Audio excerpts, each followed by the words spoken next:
So yeah, if you show up to youth group, you might get to see a dog in person. For a price. For a price, yeah. Give me here. Look at this adorable dog. No free looks. Huh? No free looks.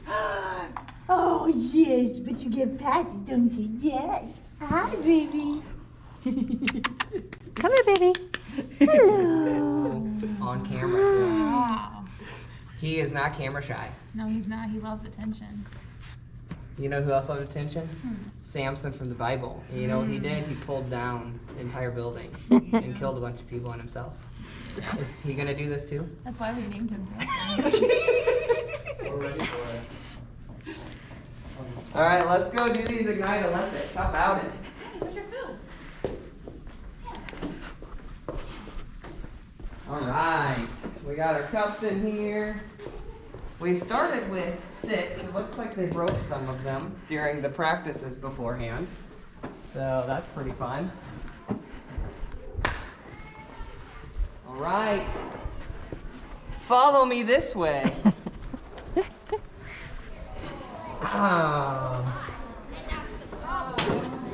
Who's ready for Ignite Olympics today? Can you this game? We're actually doing really good. All right, Ignite Olympics are in the count-in. Let's go back this way, everybody. I don't think so.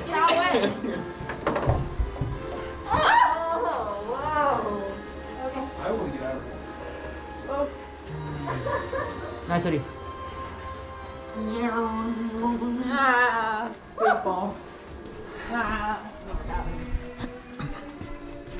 You're good. Thank you. This is a very strange assortment. What did she mean? Did you bring my stuff in? No. I need it, please. My car's unlocked. All right, I need to know how many we have here today. So everyone stay still. 1, 2, 3, 4, 5, 6, 16.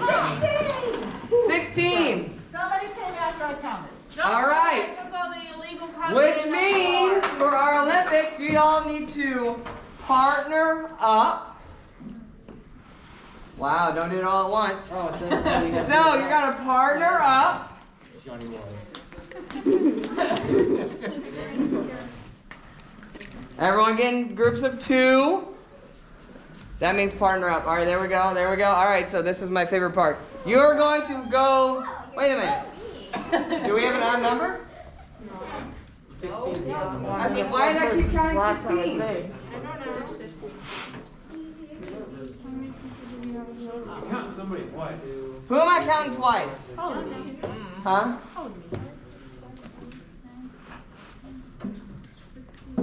Are you counting her I don't twice? think I was counting Dina. I count 15. All right, so Emma, just jump in on any group right now. There'll be one group of 3.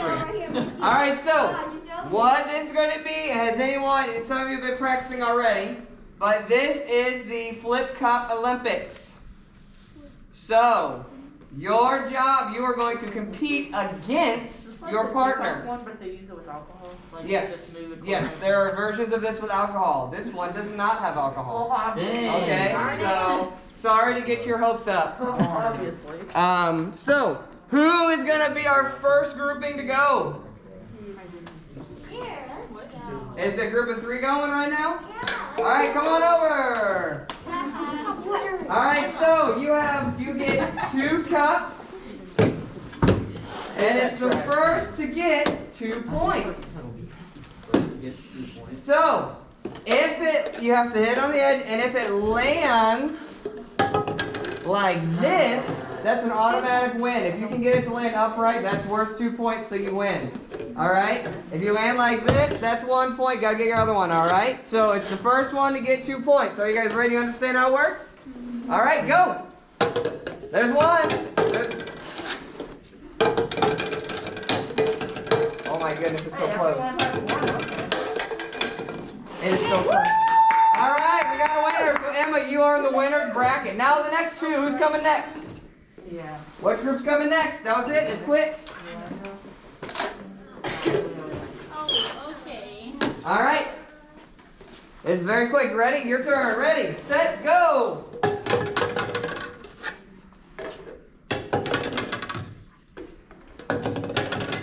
Oh, you almost had it. Does that count? And if you have one, You won. Oh, hey, look, you got it on this end. All right, so Hannah's in one bracket. All right, another two. Come on up. Let's go. Other group. All right, you two, come on up. Okay. Here we go. Let's see it. Ready, go. He doesn't have any yet. You're fine. 1 to 1. Oh, did you get it, really? yeah, you got it, baby. You got it.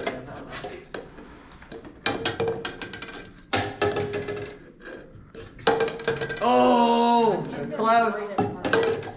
All right, Connor's in the winners bracket. Good job. All right, we need another two. Come on over. Whoops, there's yours. All right. Hey, who hasn't gone yet? I see you three groups. Okay, ready, set, go. It's intense. Who is gonna get it? Oh, Mackenzie almost had it.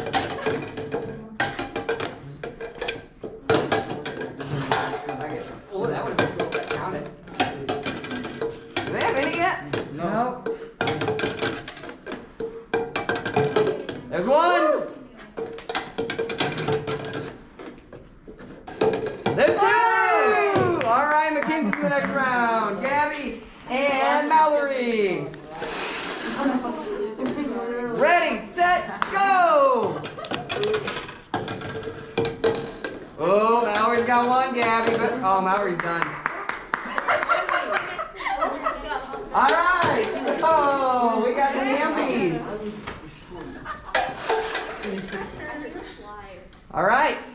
Hey, if you won, I want you to come stand over here in the winner's circle, square.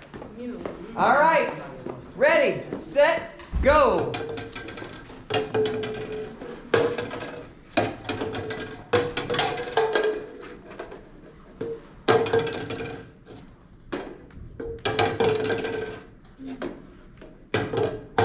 There's one. She's got, that counted, right? Yeah. That's good. She got one, right? Two, Elizabeth got two. Wow, that was exciting. I love you, Whitney. Oh, no, go All right, ahead. so we have the last two over here, right? Jonathan and Connor, come on up.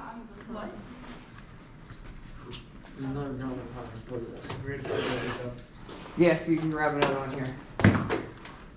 Boom. All right, ready, set, go.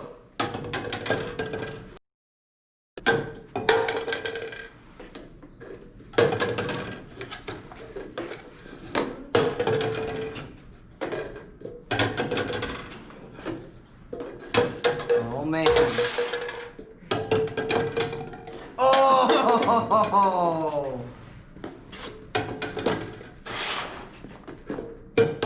There's one for Connor. I did it. He got it upright. Oh.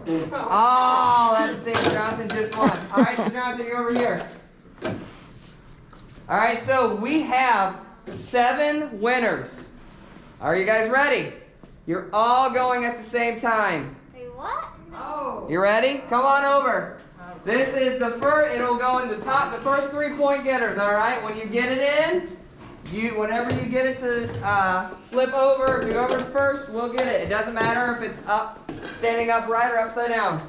The first one to get it to land is the winner. The second one will be second place, so you'll keep going. This is for all the marbles. Are we ready? For everything. Get set, go! I got it. We already have 3 over here, right? Oh no. So Did Mallory get it first? Who got it first? Mallory. I got it.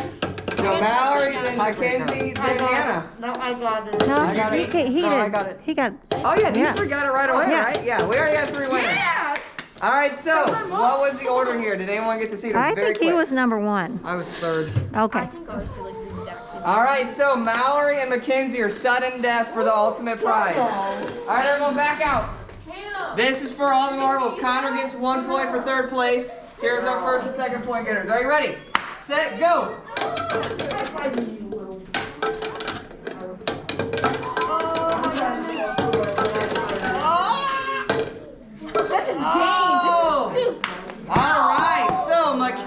got first. Mallory got second. Connor got third. All right, hey, we're gonna come back this way.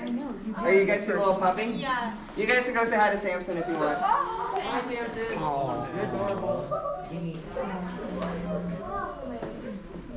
He's very baby. He's a baby. Yeah. He's 9 weeks now. Oh, I want mommy kisses.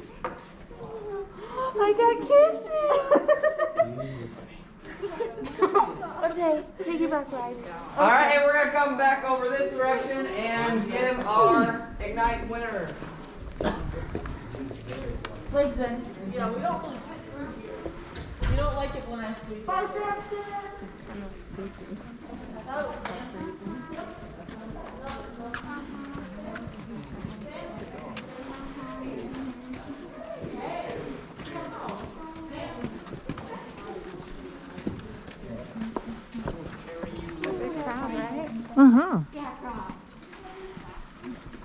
Where did they all come from? I was wondering if we had any.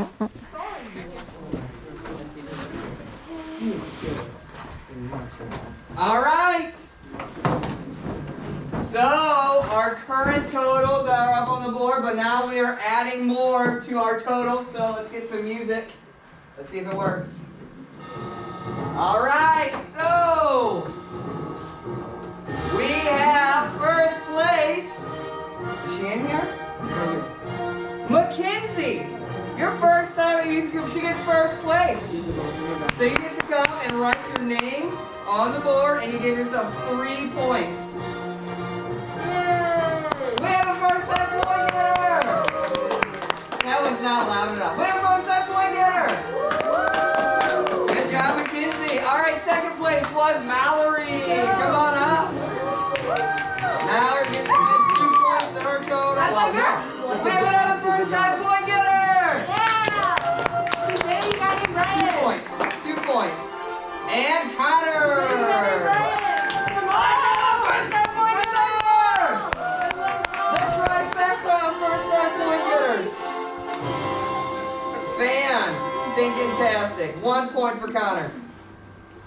1 point. All right. So What I mean? we own. What is today's date?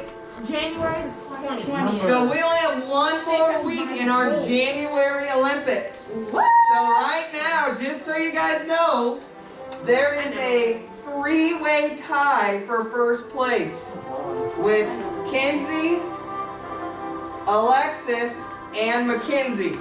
Mackenzie already jumped into a first place tie by winning today. All right, so next week we will give more points out for our Olympics. All right? We are ready. So now, and we'll have an updated scoreboard next week as well. All right, so we are going to head over to the multi-purpose room now for some songs and some lesson time. Piggyback. All right, hey, what song are we singing today? Wheels on the bus. The wheels on the bus go round. Yeah. Come on, I want to hear you singing it. Wheels on the bus go round and round, round and round, round and round.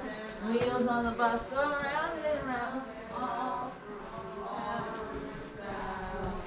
The door on the bus goes open and shut, open and shut, open and shut. The door on the bus goes open and shut, all through the town. What we doing next? Nothing. The ABCs. No, we gotta keep doing I don't know my ABCs. Okay. Huh? The babies on the front bus go wham, wham, wham, wham, wham, wham, wham, wham, wham. The babies on the bus go wham, wham, wham, all through the town. All right, grab a chair. Spread out in the room in here. Grab a chair.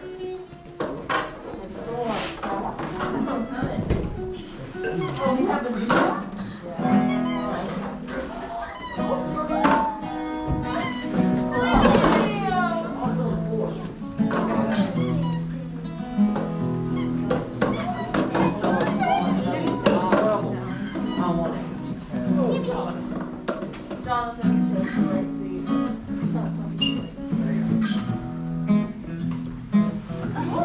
What's up, Nate? What's up? Everyone say, are you guys talking to say hi to Nate? I have. Hi, Nate. Yeah, we only care about the dog. Yeah. my son and my wife. Yet another reason to come to youth group. That's right. You might get to see a new puppy. New one every week.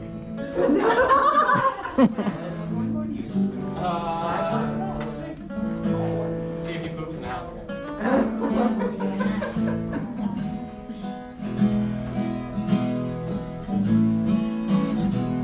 She's better than most of the people we have in the other room. I know, we gotta get her there on Sundays, huh? Exactly.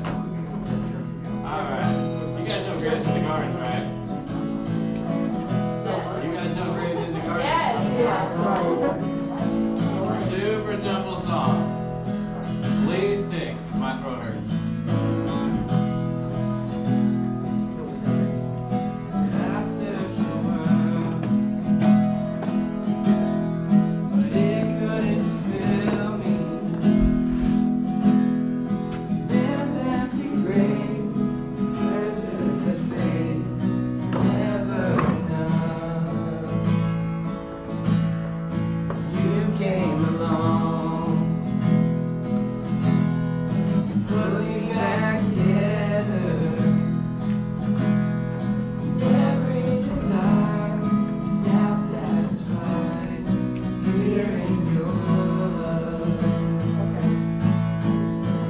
Oh, there's nothing better than you. There's nothing better than you. There's nothing. Nothing is better than you.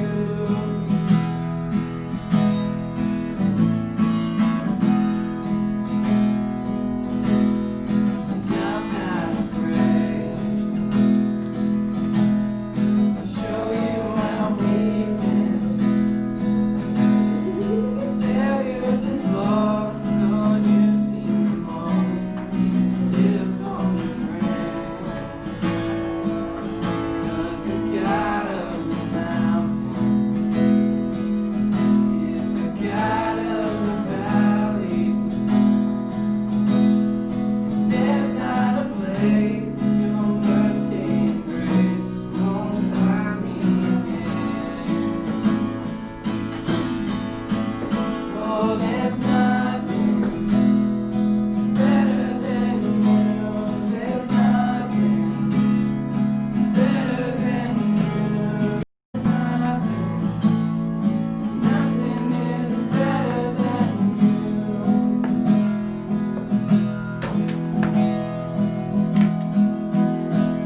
Alright, let's do this. You turn mourning to dancing. You turn beauty for ashes. You turn shame into glory. You're the only one who can. You turn graves into gardens. You turn bones into armies. You turn seas into highways. You're the only one who can. Oh, there's nothing better than you. There's nothing better than you. There's nothing. Nothing is better than you.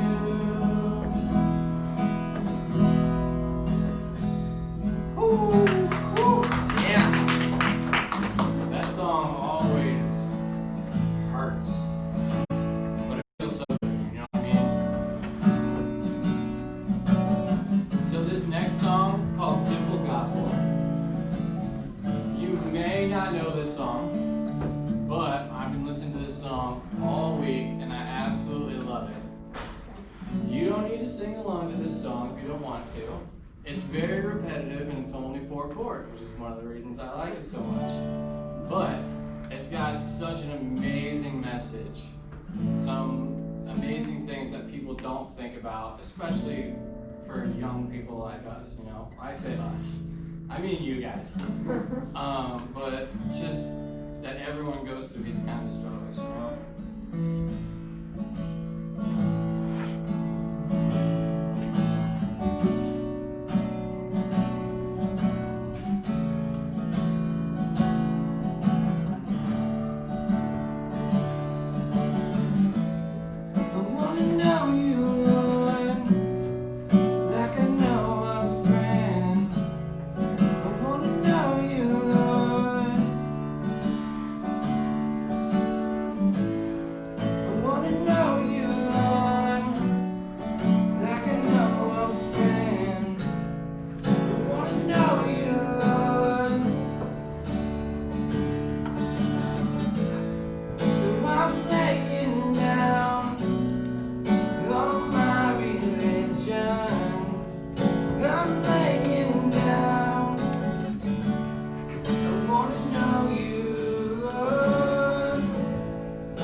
I'm laying down on my religion.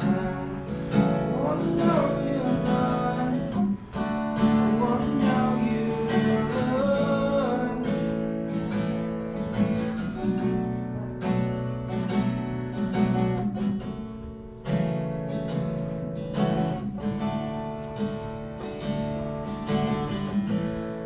I used to think that I could box you in, but I'm laying down. I wanna know you. I used to think that I could box you in, but I'm laying down. I wanna know you.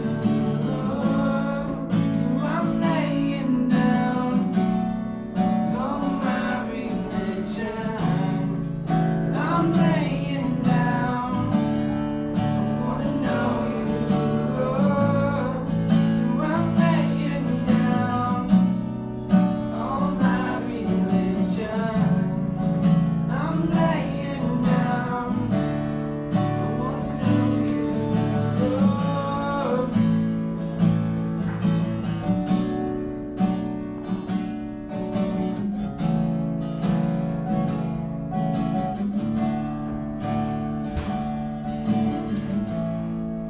Lord, I've been told to be ashamed. Lord, I've been told I don't measure up.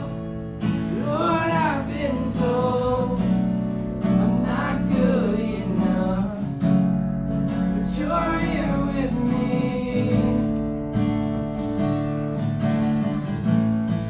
Lord, I've been told to be ashamed. Lord, I've been told I don't measure up. Lord, I've been told I'm not good enough, but you're here with me.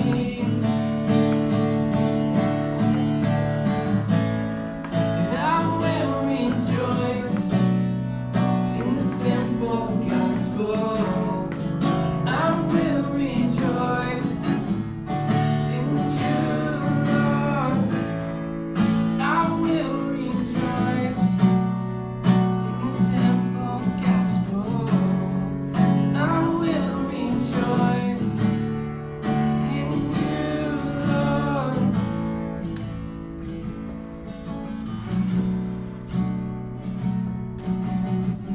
Let's sing that one more time.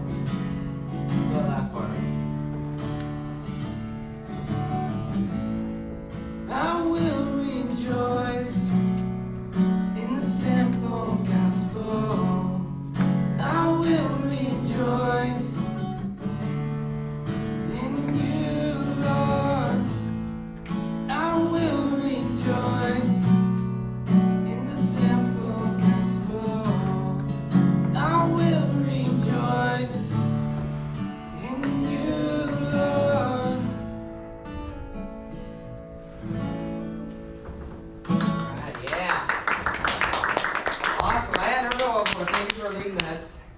Powerful message there, guys. Powerful message. Thank you for leading us in some songs, man. I really appreciate taking some time out of your day being up No here. problem. So, does anyone know what this is? Okay. A cage. Huh? You put birds in it? This is not for birds, but you can tweet with the things that go in here. Is that funny? Did you say people? She's crazy. Do you see how small this is? How many small people do you know? It's really small. Samson. Samson could almost fit in here. All right, so I will let you know, this is not my idea. This was the idea of one of your fellow students. I'm not going to say which one, but one of your fellow students came up with an idea that, hey, they were looking around and noticed that sometimes during our lesson time, some people like to, do some of the little swiping on their phone. And do some of the little, like, Among Us on their phone. Do some of the little Minecraft on their phone. Maybe are on Discord chatting with people on their phone. Have any of you done any of these things during our lesson times before? You have. So, we are initiating a phone jail. Won't this be so fun? So, if a leader sees you using your phone inappropriately, we're gonna call you out and have you put your phone in phone jail. Okay? I'm not at this point. We're not gonna have you put it all in there right now at first. But if we notice it being bad, then going forward, we'll just have everyone put their phones in here right at the beginning. But if we notice it, we're just gonna come tap you on the shoulder, and then we're gonna tase you. No big deal. Just a tase, just a gentle tasing. No big deal. But that'll be so you know that hey, you broke the law, right? And you will. I didn't agree to Yeah. Huh? She did her phone right Your, now. I will let you know your parents agreed to this, very much so. So, are you putting your phone in now? Look at this. All right, so we have one of our students voluntarily. I'm not kidding. No. That's not smart. My phone's a We'll have a leader do it. Just be smart. Don't use it. My phone's literally a honey. Oh my god. If anyone feels like they might be tempted to be in their phones during the group time, you can come and log it. I have the key. I will eat it. What if your parents are calling? Yummy keys. Yummy. Through the mask. I love the mask taste of the key. It's actually putting real. You're Oh. going to have to take it off each time. I don't care. That's how important it is. I'm willing to sacrifice a little bit of time to make sure you're not on your phone inappropriately. Now, I just want to let you know, My phone is hard. you can be on your phone during this time if maybe you're taking notes potentially, or maybe it will give you a little bit of grace. Maybe you get a text from a parent. But if we see it a little too much, or if we see a game, we see a bunch of chatting, we'll just say, hey, gentle tase, remember, we'll tase you. And then we'll come and put your phone here in our phone jail. All right? So, aren't you guys excited for phone jail? Yeah. Give it up for phone jail! Yeah! All right, so we are continuing our Jesus Changes Everything series. We've been watching, it's been a video series that we've been watching. I feel like personally it's been very powerful.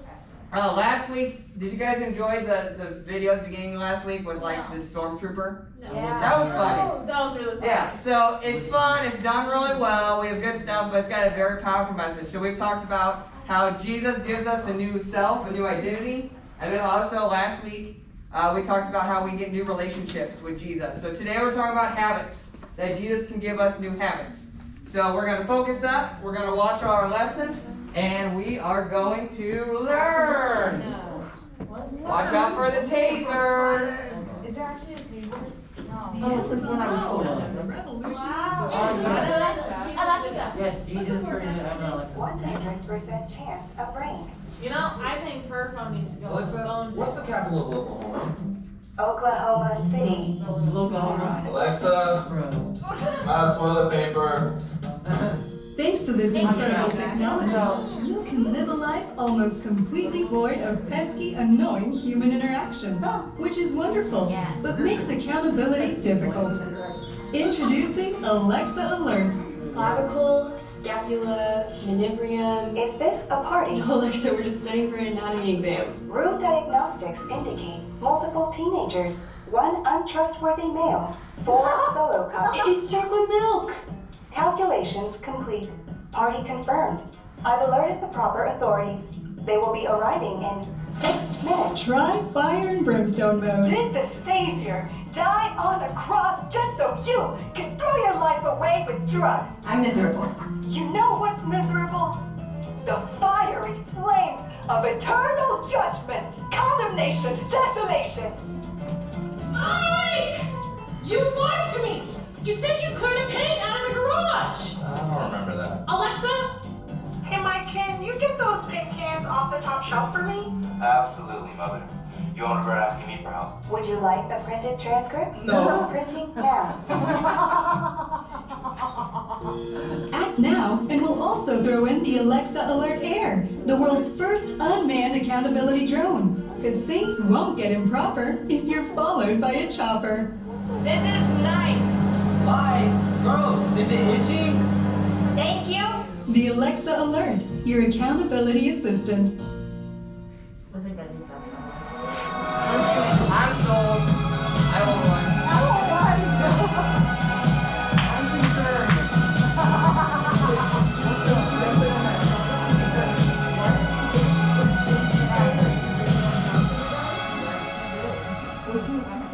Hi. Welcome back to Jesus Changes Everything. So far in this series, we've covered how Jesus makes us new when we follow him. He transforms the way we view relationships, from selfishness to service. Our love for God compels us to treat people well. The good news is, he doesn't stop there. Jesus also deals with what we do when no one's watching. You know, those secret habits you keep from your parents, or those biting thoughts you have toward the other students in class. Nick will teach us how Jesus goes beneath the surface to truly change us. Let's hear from William, who tangled himself in so many lies, he didn't know how to escape. Check it out.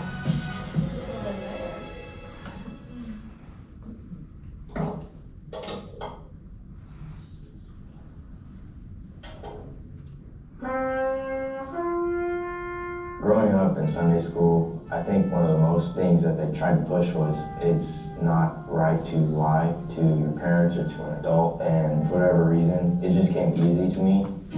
Once I got into school and I began to lie, then there would be questions that would be asked after, and I just have to continue to lie. I took more time into lying and making people believe the lie than I actually did on my schoolwork.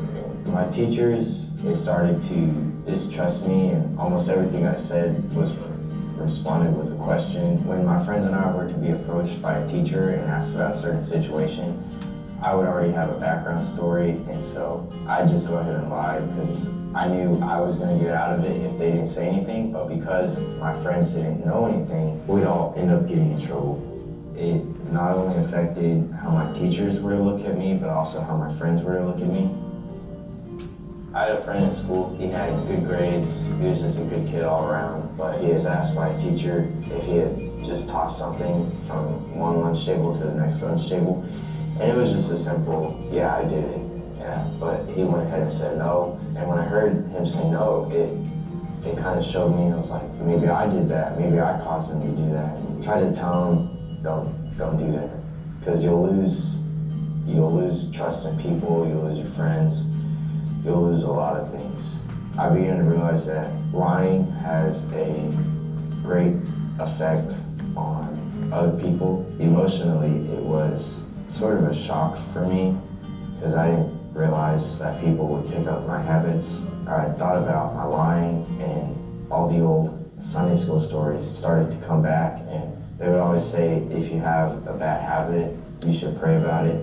I prayed about it, and then I asked God if he'd help me in my bad habit of lying. And after I did that, just simple questions, I started to just tell the truth about rather than lying, and it's just slowly gotten easier.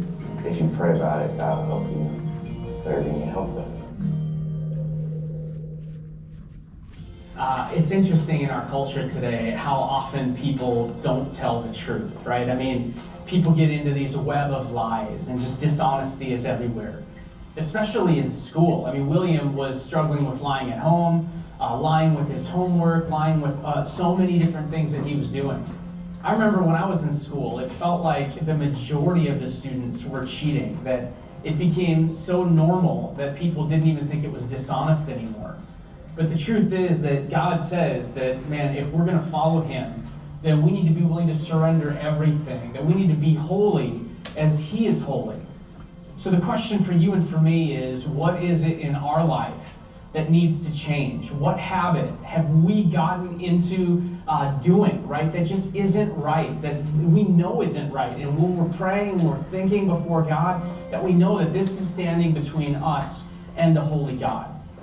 I think about Jesus' teaching, right? I mean, throughout the Gospels, Jesus is always calling his disciples to follow him. He's always calling them to give everything. He's always calling them to surrender. And he always meets people where they are. I think of this guy in Mark chapter 10. There's this guy by the name of Bartimaeus. Now, Bartimaeus was somebody who was going through the motions. You could say he had his daily habits on lockdown, and he wasn't really changing much.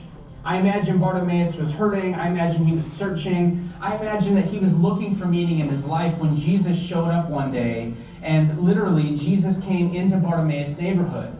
Now Bartimaeus, he knew he needed to change. And as Jesus showed up, he knew that Jesus had what he was looking for.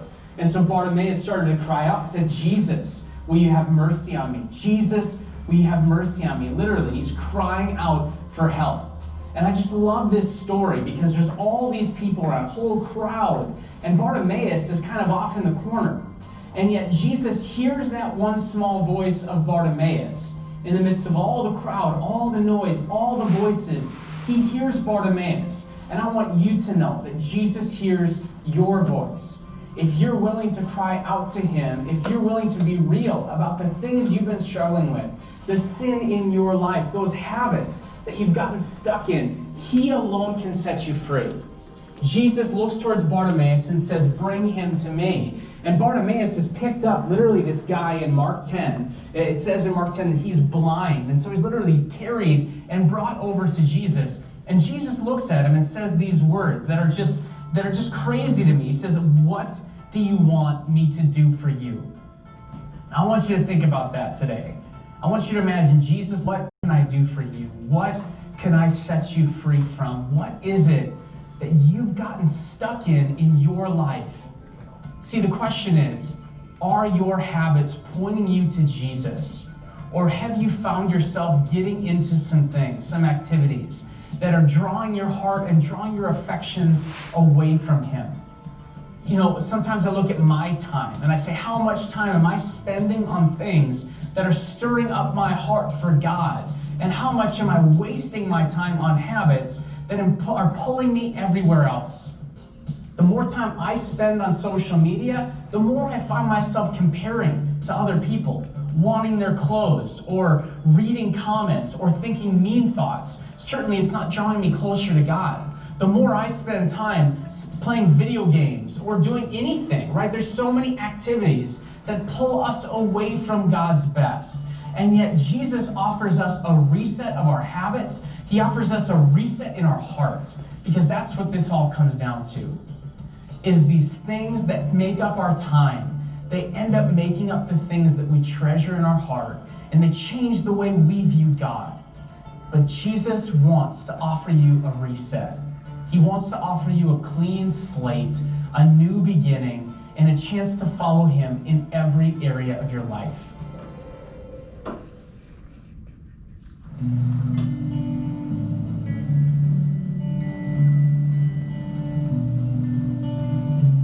My parents would always make me read the Bible, and I really didn't like to read something that I felt was a waste of time because I didn't think that it was real. And they always forced me to go.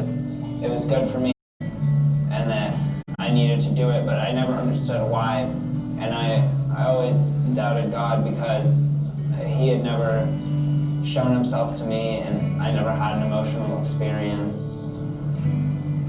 And I started dating a girl who wasn't a Christian. It just wasn't a good relationship, and we were alone one time and we ended up having sex.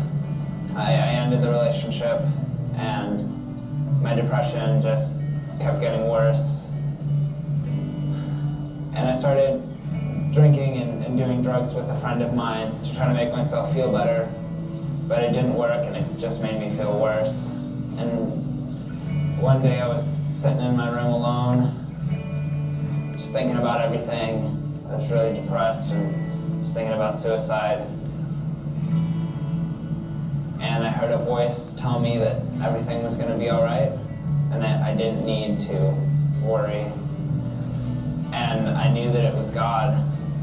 And so at that moment I repented for everything that I had done, the drinking, the drugs, and having sex, and I decided that I was going to follow God at that moment. And I felt that I needed to talk to my parents about it, so I sat them down and we talked, and I didn't know how they were going to take it, how they were going to feel about it, but they told me that they were happy that I came to them and they were proud of me, and it even made them trust me more. Before I never really read the Bible, but now I'm trying to read the Bible every day and study God's Word and give my life to Him every day. And before I was saved, I struggled with depression and I had a lot of lows. But now that I'm following Jesus, I know that He has a plan for me, and I know that that was only temporary. But now that I get to spend eternity with God, and He gives me the joy that I was looking for the whole time. So Dante was a good church kid, or was he? You know, sometimes I think that parents or adults can assume that because we go to youth group, or because we end up in some sort of a Bible study, that we don't have questions or we don't struggle. But obviously that's not the truth, that's not the case.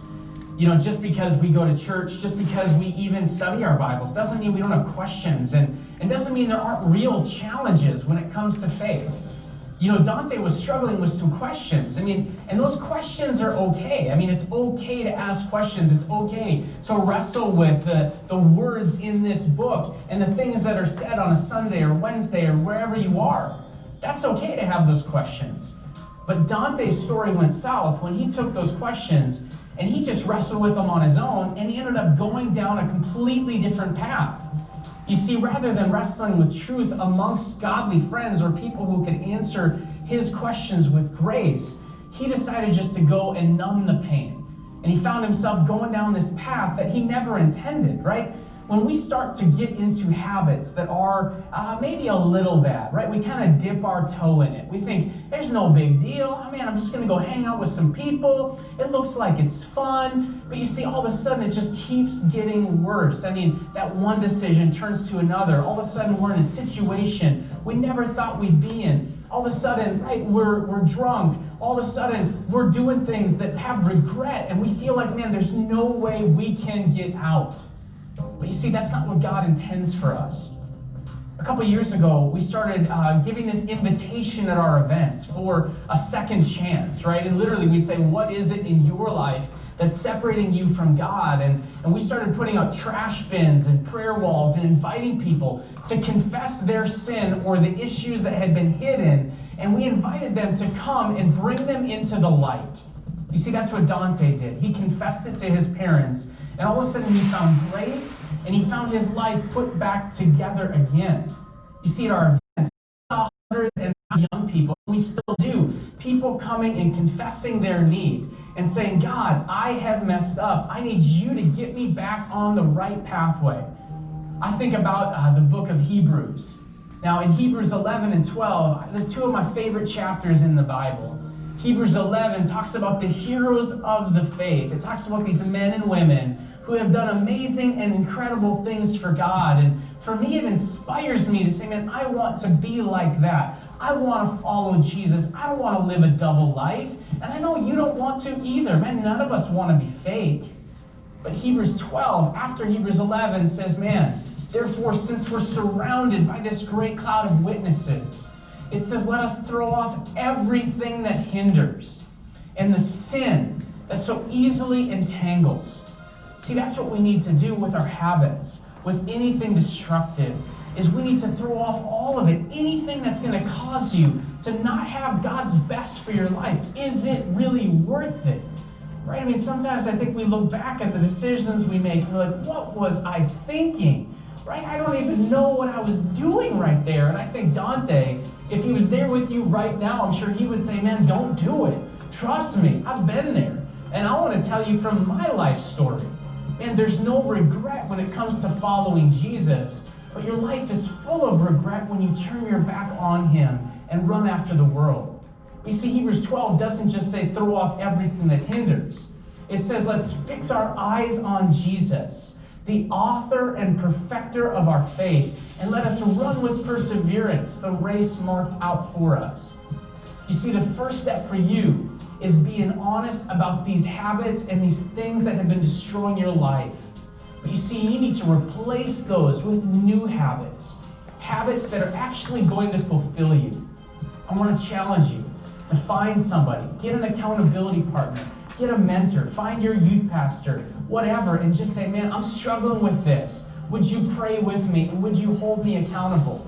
Then you take that and you move towards a new direction and you start running your race. You start to develop a daily quiet time. Start listening to music that's going to draw you to Jesus and start surrounding yourself with friends that are on mission together. And I'm telling you, following Jesus has no regrets.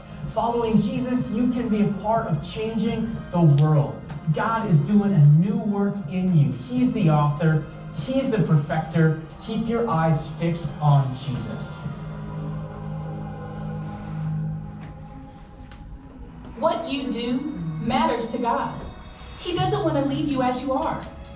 He's in the business of changing lives for the better. It might feel like your addictions, your ungodly habits, are the best thing for you. They make you feel better.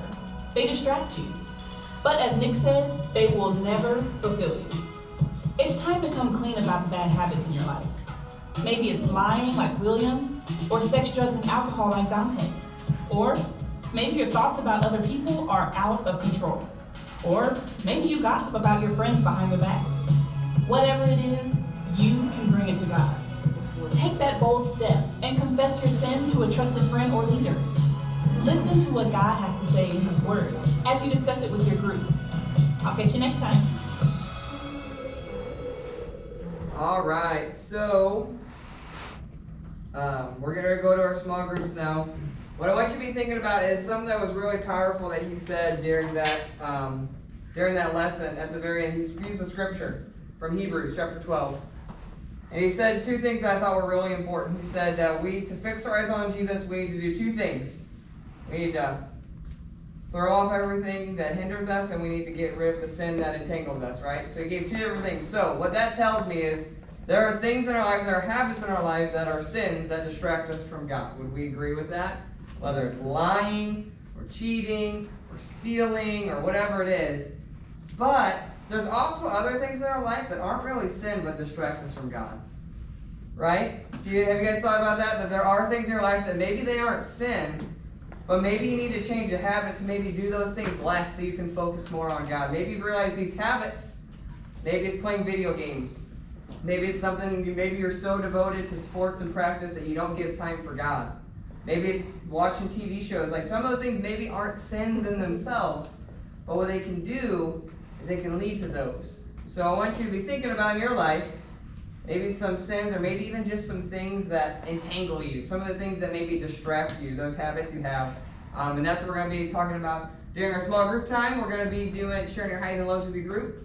So we have middle schoolers, high school girls, high school boys. And we're going to have small groups now. And thank you for putting your phone in phone jail.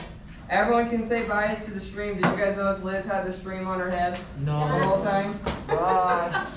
You guys, everyone, not say bye. There's people that could be watching. I was just